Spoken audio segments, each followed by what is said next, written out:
Greetings to you people. Welcome to this session of the pages of the Purple Passion. I am your Sir Copper-Colored Gorgeous Dakota Palan, and we will today be digging into the saga, the urban erotica saga of Caught Up. Let's go. You know, Jacob did the same damn job day after day, week after week, month after month, and year after year. To say that Jit was mundane was an understatement, and to the nth degree. But Silky brightened Jacob's day. Jacob knew he was crossing the line, stepping out on his wife, but Silky, Jit, man. Silky was F.I. with the dot firmly titled N-E-E-E. Yes, she was fine. Never mind that she, Silky, was born he.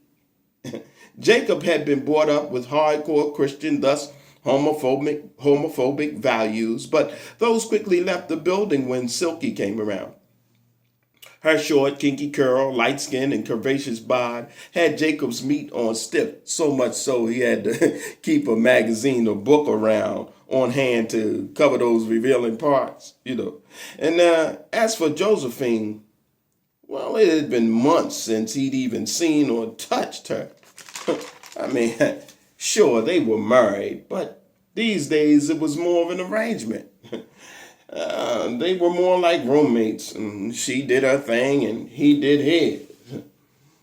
Jacob and Josephine Carlisle didn't even talk about the fact that their marriage was over, and well, it had been for quite some time now. It was just that at this time it was really coming to the surface. Jacob was 200 pounds, bald, stout, dark brown skin, and wore bifocals. No, not the new kind. He wore the bifocals that looked like two Coke bottles in holy matrimony on his face. So much for his own marriage, but his bifocals were in the thick of it like two peas in a pod in a utopian bromance. You know what I mean? Get my drift? All right, let's move on. Anyway, despite the fact that Jacob wasn't anybody's Shamar Moore, especially not at 60 and driving a fudging school bus, he'd made up his mind, Jacob had, that he was going to shoot his shot with Silky. He had to. The urge wouldn't leave him alone. On the other hand, there was Josephine. I mean, she had been with Jacob, her very own greasy fat bastard, for 40 long years. And just like he was sick of her, she was damn tired of him too. And then the ninja snored at night. I mean, like about 40 hogs in a pigsty orgy, this ninja snored. It pissed Josephine off because it wasn't like she could go anywhere in the house and not hear the ninja. He snored in HD to the 15th power. Damn! Anyway, she and he were the same age, 60. They'd been together since they were 20, and Jacob was fat, funky, and in her opinion, he had a case of ED, and Josie, a.k.a. Josephine, was all the way through with him. I mean, the only reason she put up with his ass is because the ninja was a good provider, and he did know how to eat the box and finger the man in the bowl. Kind of good. But, of course, that's when he wasn't drunk and he felt like it. And one time in the middle of one of their freak sessions, the ninja called her Silky. Ooh, oh, Silky, he had said. Who in the fudge was that? Anyway, Jacob wasn't the only one thinking on stepping out. Josephine was light-skinned. She was on the heavy side too, but not too bad. She had green eyes, a boy cut. Her makeup was always on fleek. Yes, God. But the kicker was Victor. He was a 35-year-old chocolate thing with a jailhouse six-pack. On top of that, he had tats. Yeah, he was fresh out the joint. So when it came to putting down the vitamin D, he wasn't wasting no time. And that's the way Josephine Odessa Carlyle liked it. On the other hand, Joseph wasn't hip to Max, her next door neighbor. He'd had his eyes on her for quite some time. Now, even though he wanted to do a little something freaky-deaky with Josephine, he also was checking out his neighbor across the street by the name of Darlene. He often snuck over on nights to look in on Darlene, who was more of the autosexual type. You see, ladies and gentlemen, Max suffered with an acute case of cryptoscopophilia, which is the pleasure of looking in people's windows. In other words, in short, he was a peeping Tom, and a perverted one at that. He loved to see Darlene getting carried away with her love toys, as she often did, not knowing Max was looking in for his own enjoyment. Max often wondered whether he could have a threesome with himself, Josephine, and Darlene. And get this, the ninja wanted to film it too. Well, ladies and gentlemen, here they are, these five treacherous. This story, I guarantee you, is all the way live. Such topics as these aren't often brought up. Don't underestimate the lure of this adventure, for you too can get caught up.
Well, yeah, it was Monday, but it was more like a payday Friday for Jacob. His mundane job of driving the yellow bus into town and back to Winston County didn't seem so mundane, at least not today. Oh yeah, today was indeed the big day, and B-I-G big for Jacob, who was gonna shoot a three-pointer for Silky. Jacob had looked so fresh on this Monday morn, it made Josie raise a brow or two, and she hadn't done that in quite a while. "What you all spiffy for?" Josie asked just after sipping coffee from her now lipstick-stained white coffee mug. "Nunya," replied Jacob. "Oh, okay, Ninja," Josie answered back with a never-mind kind of tone. Before this, they were nearly like passing ships in the night. Even when the two did do whatever sexual activity they did, there wasn't much verbal communication. They got more into hand gestures and looks. No was a head shake or a wave of the hand, while yes was a nod or a sinister smile. You get what I mean? Yeah, you do. On we go. Today, Silky was looking extra special and extra sexy. It was as if she knew Jacob was going to finally ask her out or whatever. And I do mean whatever. Jit, man. And Jacob, keep from stumbling over his word, He cut straight to the point, which often got him shot down, which meant shooting his shot was more like airballs and bricks all day. Anyway, like I said previously, Silky was looking extra good on this Monday. And as for Jacob, compared to how he usually carried himself, he was looking kind of fly too. Since Silky was one of the first passengers Jacob picked up, he had a little time to flirt and talk with her.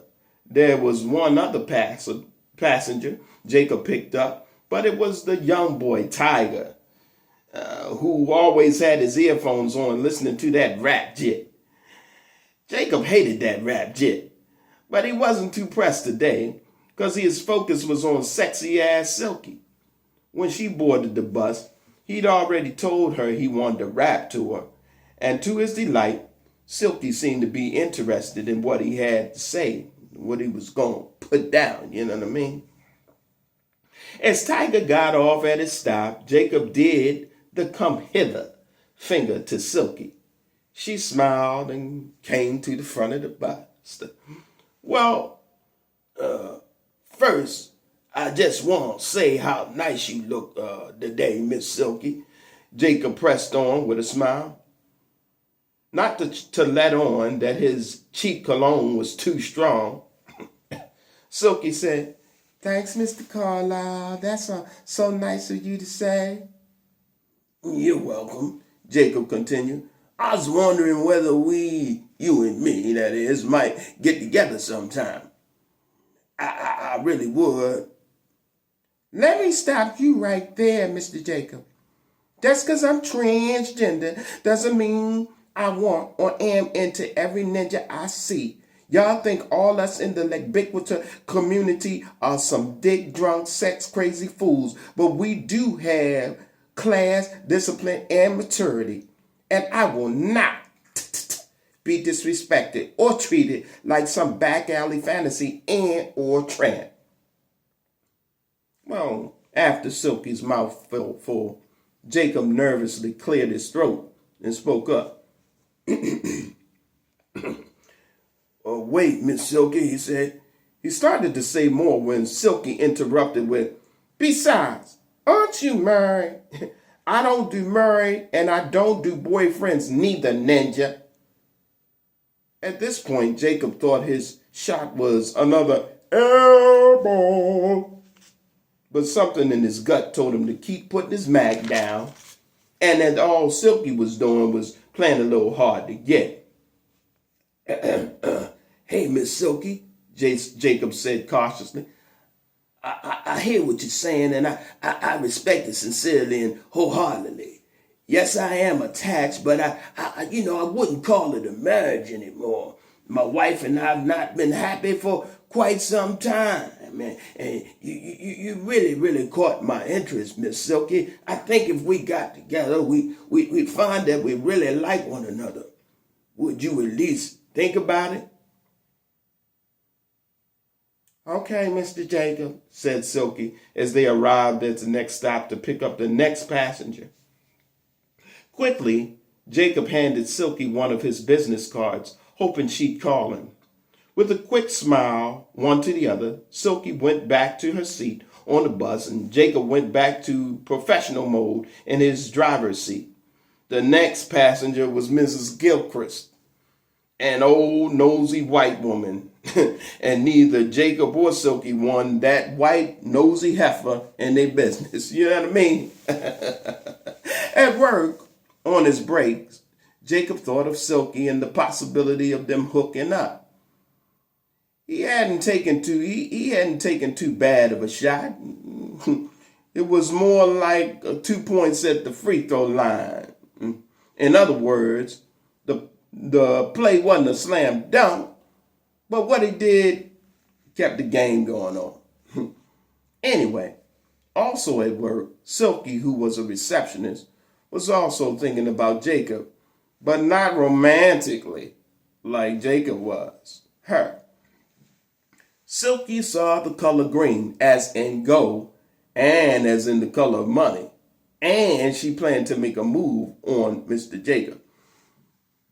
You see, she wasn't convinced that he had any real feelings for her.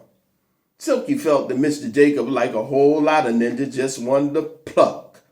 And Silky, she was going to let him pluck at it in more ways than one, and with a heavy price to pay in the end.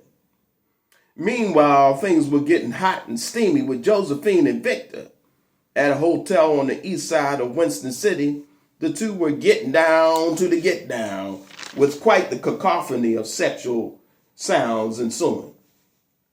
The bed springs sounded like banjos and a sick, twisted bluegrass song as Victor plowed his manhood into Josie's honeypot. She called his name passionately and wildly, and Victor chanted Josie's loudly back. Their melanin skin shined and glistened with moisture, the beads cascading with the rhythm of their bodies' romantic and hot cadence of lust. You see, they were indeed caught up, and there was nothing or no one to bring their juicy rendezvous to a halt. As their bodies jolted with the finality of round one of their body banging, Josephine mounted Victor for round two. Their chests moved up and down heavily as they took their breaths of satiation and vigorous activity. And any thoughts of Jacob for Josephine were definitely null and void. Victor was young and like a devil at play, and Josephine loved the lusting, muscle-bound beast that he was.